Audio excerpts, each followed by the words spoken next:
다 같이 사도신경 하심으로 4월 9일 토요일 새벽 기도회를 하나님께 올려드리겠습니다. 나는 전능하신 아버지 하나님 천지의 창조주를 믿습니다. 나는 그의 유일하신 아들 우리 주 예수 그리스도를 믿습니다. 그는 성령으로 잉태되어 동정녀 마리아에게서 나시고 본디오 빌라도에게 고난을 받아 십자가에 못 박혀 죽으시고 장사된 지 사흘 만에 죽은 자 가운데서 다시 살아나셨으며 하늘에 오르시어 전능하신 아버지 하나님 우편에 앉아 계시다가 거기로부터 살아있는 자와 죽은 자를 심판하러 오십니다. 나는 성령을 믿으며 거룩한 공교회와 성도의 교제와 죄를 용서받는 것과 몸의 부활과 영생을 믿습니다. 아멘. 오늘 함께 볼 말씀은 마가복음 14장 12절에서 21절까지 말씀입니다.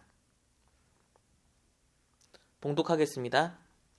무교절의 첫날 곧 유월절 양 잡는 날에 제자들이 예수께 여짜오되 우리가 어디로 가서 선생님께서 유월절 음식을 잡수시게 준비하기를 원하시나이까 하매 예수께서 제자 중에 둘을 보내시며 이르시되 성내로 들어가라. 그리하면 물 한 동이를 가지고 가는 사람을 만나리니 그를 따라가서 어디든지 그가 들어가는 그 집 주인에게 이르되 선생님의 말씀이 내가 내 제자들과 함께 유월절 음식을 먹을 나의 객실이 어디 있느냐 하시더라 하라.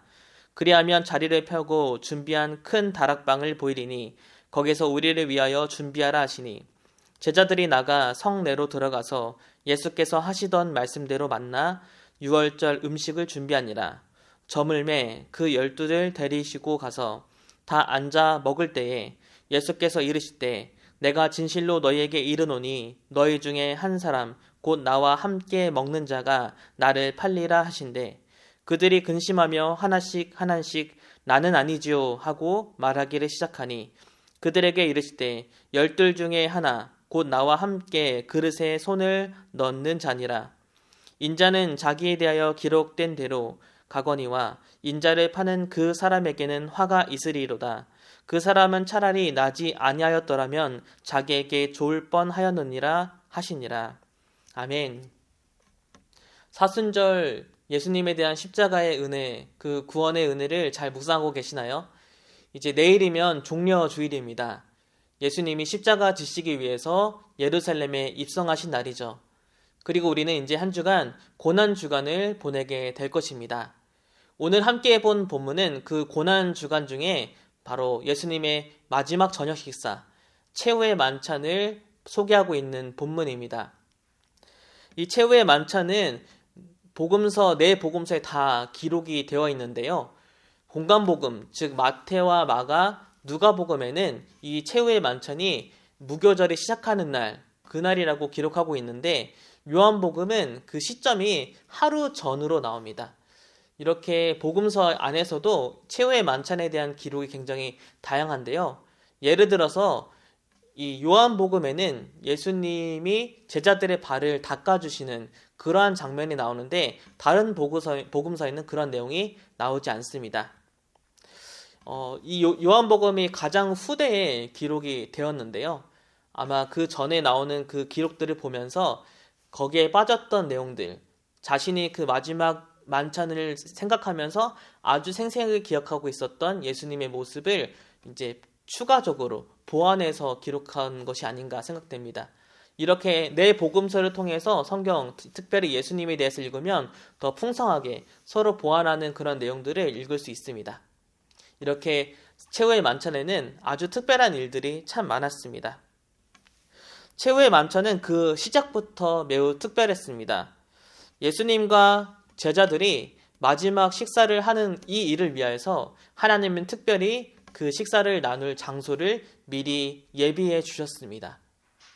원래 어떤 사람과의 마지막 식사, 마지막 시간들이 정말 많이 기억에 남잖아요. 저에게도 참 좋은 스승이 계셨는데 그 스승이 제가 군 생활을 할 때 돌아가셨어요. 그래서 군대를 입대하기 전에 마지막으로 만나서 했던 이야기들, 그리고 그날에 있었던 이야기들이 아주 생생하게 기억이 됩니다. 이것처럼 예수님과 제자들의 이 마지막 식사는 예수님이 돌아가신 후에 그리고 예수님이 부활하시고 이제 하늘로 올라가신 후에 제자들에게 계속해서 정말 영원히 기억에 남았을 것입니다. 예수님은 제자들과 마지막 식사를 하면서 참 많은 이야기들 그리고 정서적인 교류를 나누고 싶으셨을 겁니다. 그리고 예수님이 이 최후의 만찬에서 보여준 행동들을 미뤄봤을 때 제자들에게 아직도 가르쳐주고 싶은 것이 너무나 많다는 것을 알 수 있습니다. 섬김의 모습과 사랑의 모습이 어떠해야 하는지, 서로 섬기고 서로 사랑하라는 그 가르침, 그리고 자신의 살과 피를 대신하여 빵과 포도주를 줌으로써 내가 지금 가고자 하는 이 십자가의 길이 어떠한 의미인지 이 마지막 만찬을 통해서 꼭 알려주고 싶으셨습니다. 이렇게 특별한 식사기에 하나님은 이 만찬을 미리 예비하셨고 이들이 함께 식사할 수 있는 그 다락방을 미리 준비해 주셨습니다. 하지만 식사를 시작하는 시점에서 예수님은 참 뜻밖의 이야기를 하십니다. 이 식사에 찬물을 끼얹는 내용인데요. 바로 제자들 중에 한 명이 나를 팔 것이다 라는 이야기입니다. 이 이야기가 제자들에게는 너무나 충격적이었습니다. 하지만 이 이야기를 듣고 나서 제자들의 반응은 하나같이 나는 아니지요 라는 반응이었습니다. 심지어 베드로는 다른 사람이 다 예수님을 버려도 나는 절대 예수님을 버리지 않을 거라고 그렇게 호언장담하면서 다른 사람과 자신의 충성심을 비교하면서 이야기하고 있습니다. 지금 이 가장 중요한 마지막 만찬의 순간에서도 자기밖에 모르는 나는 아니지요 라고 하는 그런 이기적인 모습들. 하지만 예수님이 이 만찬을 통해서 가르쳐주고 싶은 이 모습과 제자들의 이기적인 모습은 너무나 반대되는 모습입니다. 예수님은 사실 유다의 마음속에 이미 예수님을 팔고자 하는 마음이 가득 차 있다는 것을 알고 계셨습니다. 요한복음을 보면 이 유다의 마음에 예수님을 팔고자 하는 마음이 있는 것을 아시고 심령이 괴로웠다 이렇게 기록하고 있습니다. 요한복음의 순서상을 보면요, 요한복음에만 이제 제자들의 발을 닦아주시는 그런 장면이 나오잖아요. 근데 이 발을 닦아주는 시점이 예수님이 12명 중에 한 명이 나를 팔리라 하고 말하기 전, 그 전에 이미 제자들의 발을 닦아주십니다. 예수님은 제자들의 발을 아주 정성스럽게 한 명 한 명 닦아주시면서 사랑과 섬김의 모습을 보여주셨습니다. 그리고 마찬가지로 유다의 발을 닦아주시면서도 사랑스러운 마음으로 정성스레 그 발을 닦아주셨습니다. 유다의 발을 닦으면서 예수님은 어떠한 마음이 드셨을까요? 유다를 위해 어떤 기도를 하셨을까요? 이것을 통해서 유다의 마음을 돌이키기를 원하셨을 겁니다. 예수님을 팔고자 하는 그 마음을 버리기를 원하셨을 겁니다. 그렇게 정성스레 예수님은 제자들의 발을 닦아주셨습니다.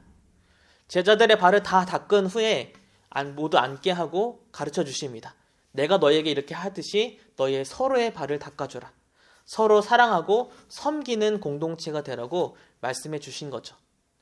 하지만 그 가르침과 정반대로 제자들은 12명 중에 한 명이 나를 팔리라 하는 그 한마디에 또다시 이기적인 모습이 나옵니다. 나는 아니지요. 나는 절대 아니지요. 다른 사람은 다 그렇게 해도 나만큼은 절대 배신하지 않을 겁니다. 그런 이기적인 모습을 보여주고 있습니다. 사실 마가복음에는요, 아주 특별한 구조가 있는데요. 예수님이 3번이나 자신의 십자가를 지실 것, 순환을 예고하는 본문이 있습니다. 그런데 이 순환의 예고 다음에 나오는 모습들을 보면 하나같이 제자들의 이기적인 반응이 나옵니다. 예수님은 지금 십자가에 대해서 이야기하고 있는데 이 이야기는 전혀 귀 기울이지 않고 그 이후에 바로 우리 중에 누가 가장 높습니까? 이러한 경쟁을 합니다.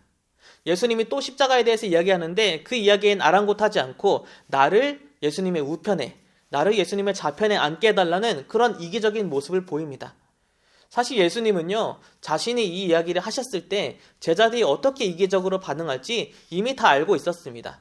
그럼에도 불구하고 이 마지막 만찬 때, 영원히 기억에 남을 이 마지막 만찬 때 꼭 다시 한번 서로 사랑하라는 그 가르침을 주시고 싶었기 때문에 제자들의 발을 그렇게 닦아주신 것이죠.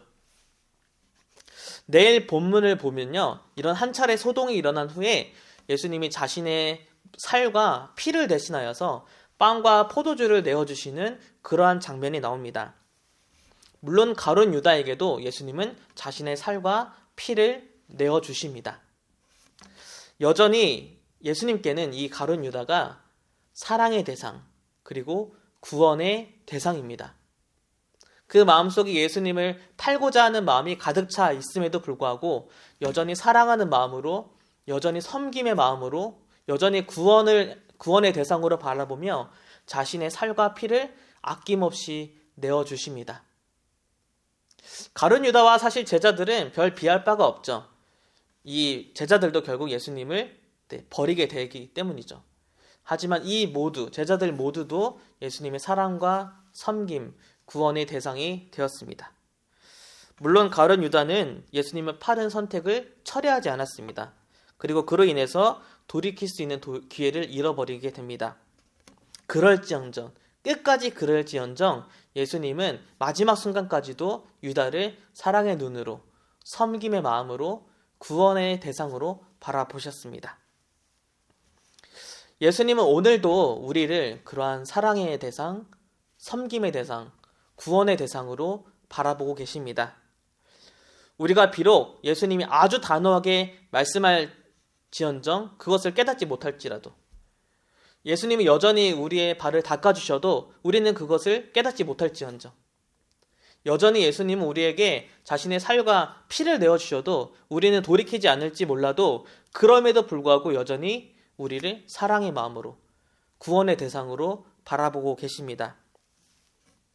예수님의 십자가를 묵상하는 이 고난주간 가운데 우리는 주님의 사랑을 다시 한번 깊이 깨닫기 원합니다. 주님이 우리에게 보여주셨던 그 섬김의 모습을 깊이 묵상하기 원합니다. 그리고 주님이 우리에게 베풀어 주신 그 구원의 은혜를 다시 깊이 깨닫고 그 구원의 감격을 회복하는 고난의 주간이 되었으면 좋겠습니다. 그리고 우리에게 허락하신 우리의 가정, 우리의 공동체, 또 우리 주변의 사람들을 예수님처럼 사랑의 마음으로, 섬김의 마음으로, 구원의 대상으로 바라보고 그들을 위하여서 기도하고 섬기는 우리 모든 성도님들이 되셨으면 좋겠습니다. 하늘에 계신 우리 아버지, 아버지의 이름을 거룩하게 하시며 아버지의 나라가 오게 하시며 아버지의 뜻이 하늘에서와 같이 땅에서도 이루어지게 하소서. 오늘 우리에게 일용할 양식을 주시고 우리가 우리에게 잘못한 사람을 용서하여 준 것 같이 우리의 죄를 용서하여 주시고 우리를 시험에 빠지지 않게 하시고 악에서 구하소서. 나라와 권능과 영광이 영원히 아버지의 것입니다. 아멘.